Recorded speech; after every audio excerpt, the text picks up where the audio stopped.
BA तृतीय वर्ष के छात्रों, हिंदी की क्लास में आपका स्वागत है। हम सच्चिदानंद हीरानंद वात्स्यायन आगे जी को पढ़ रहे हैं। आगे जी की 6 कविताएं हम पढ़ चुके हैं क्लास में, और 7वीं कविता बड़ी ही प्रसिद्ध कविता है उनकी, जिसका शीर्षक है सांप। सांप कविता के माध्यम से कवि ने आधुनिक जो महानगरीय सभ्यता है, जो शहरी सभ्यता है, जिसमें मनुष्य पूर्णतः आत्म केंद्रित हो चुका है। आत्म केंद्रित का अर्थ है कि स्वयं के ऊपर ही सिमट कर रह जाना, अपने अतिरिक्त अपने चारों ओर किसी अन्य के सुख या दुख को महसूस न कर पाना, और अपने स्वार्थ के लिए किसी भी हद तक गिर जाना, और अपने स्वार्थ को पूर्ण करने के लिए दूसरों को कष्ट पहुंचाना या उनका शोषण करना। तो यह जो कविता है उसी प्रवृत्ति पर बहुत बड़ा व्यंग्य है, और हिंदी साहित्य में बड़ी ही प्रसिद्ध कविता है। बहुत छोटी, इसको हम क्षणिका भी कह सकते हैं। कि सांप तुम सभ्य तो हुए नहीं, नगर में बसना भी तुम्हें नहीं आया। एक बात पूछूं, उत्तर दोगे? तब कैसे सीखा डसना, विष कहाँ से पाया।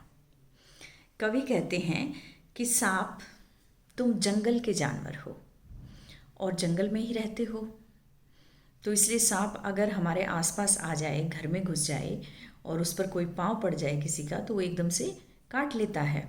ठीक है, यानी उसको सभ्यता से, शहर में रहना, लोगों के बीच में रहना, मनुष्यों के बीच में रहना नहीं आया। इसलिए कवि कहते हैं कि सांप, तुम जंगली के जंगली ही रहे और कभी भी नगर में रहना तुम्हें नहीं आया, और नगर की सभ्यता से तुम वाकिफ नहीं हो। लेकिन मुझे एक बात बताओ, फिर तुमने डसना कैसे सीखा और विष किससे प्राप्त किया। इसी पंक्ति में व्यंग्य है शहरी सभ्यता पर, कि जब तुम सभ्य हुए ही नहीं, क्योंकि ये काम तो किसका है? शहरी लोगों का है, बड़े बड़े महानगर में रहने वाले बड़े बड़े पूंजीपतियों का है, जो अपने से कमज़ोर व निर्बल वर्ग का शोषण करते हैं।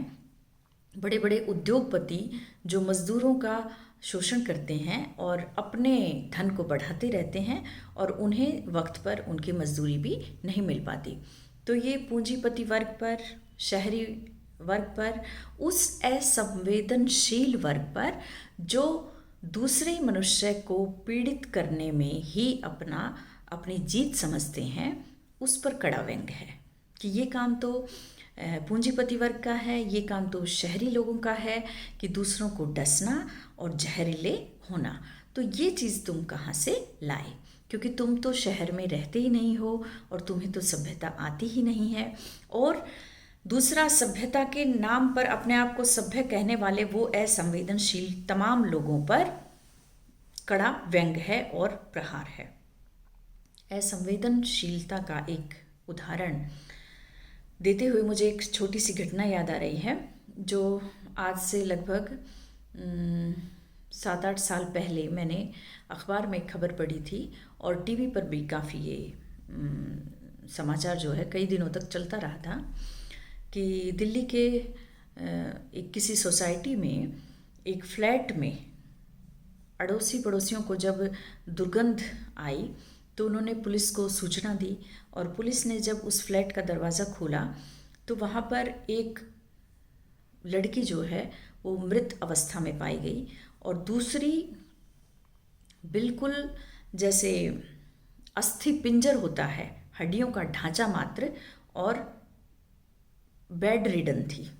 इस प्रकार ऐसी हालात में 2 बहनें थी, वो जो उस फ्लैट में रह रही थी, उनको निकाला पुलिस ने और फिर इलाज के लिए उसको भेजा। दूसरी जो बेहद बीमार थी, एक की तो डेथ ही हो गई थी। तो यह जो घटना है, बाद में फिर पता चला कि वो 2 बहनें वहाँ पर अकेली रह रही थी। कुछ समय पहले उनके माता पिता की मृत्यु हो चुकी थी, और जो उनका भाई है शादीशुदा था, और वो दूसरे किसी शहर में रहता था दूर, और कभी कभी उनको पैसे भेज देता था, और किसी तरह अपने माँ बाप की पेंशन से वो उनका गुजारा चल रहा था। तो ऐसे हालातों में दुखी रहते रहते वो बहन ने जो है, वो जो लड़की बेहद बीमार थी और अस्थियों का ढांचा नज़र आ रही थी, वह डिप्रेशन का शिकार हो गई और दूसरी दुखी होते होते अंत में मर गई। तो ये एक बहुत बड़ी त्रासदी है वर्तमान समय में कि मनुष्यों के समूह में रहते हुए हम कहते हैं कि मनुष्य एक सामाजिक प्राणी है और व्यक्ति कैसे अकेलेपन के दर्द से मर जाता है। फिर उसके भाई को बुलाया तो पूरी बात पता चली कि ये इतना डिप्रेशन इन लोगों को आ गया था, दोनों बहनों को, कि मैंने कई बार कोशिश की इनको अपने साथ ले जाने की, लेकिन वो नहीं गई। तो अब भाई की भी स्वार्थपरता देखिए कि उसने उनका इलाज करवाने की कोशिश नहीं की और उनको उनके हाल पर मरने के लिए छोड़ दिया। अब यहाँ पर पड़ोसियों ने जब देखा कि कई दिन से अखबार उनके घर के बाहर ही पड़ा है, दूध वाला भी घंटी बजाकर चला जाता है और दरवाज़ा खुल नहीं रहा है और दुर्गंध आई, तब उन्होंने पुलिस को सूचना दी। तो ये घटना आज जो मनुष्य के हृदय में मनुष्यता पूर्णतः मर गई है, उसका बहुत बड़ा सबूत है। और हम ईश्वर से प्रार्थना करते हैं कि ऐसा सबूत फिर कभी ना मिले, कि लोगों के अंदर। और फिर भी इस बात की मैं यहाँ पर प्रशंसा करना चाहूँगी कि कम से कम पड़ोसियों का ध्यान इस बात की ओर तो गया कि ये मकान 3-4 दिनों से खुला नहीं है और उन्होंने उसकी संभाल ली। तो ऐसे डिप्रेशन के केस कि लोग अपनी जान तक दे देते हैं और पड़ोसियों को पता तक नहीं चलता, ये है कि हम एक दूसरे से जो मिलना जुलना हमारा कम हो गया है और सुख दुख हम खुद में ही अपने ऊपर लाद कर फिरते हैं क्योंकि कोई बांटने वाला नहीं है।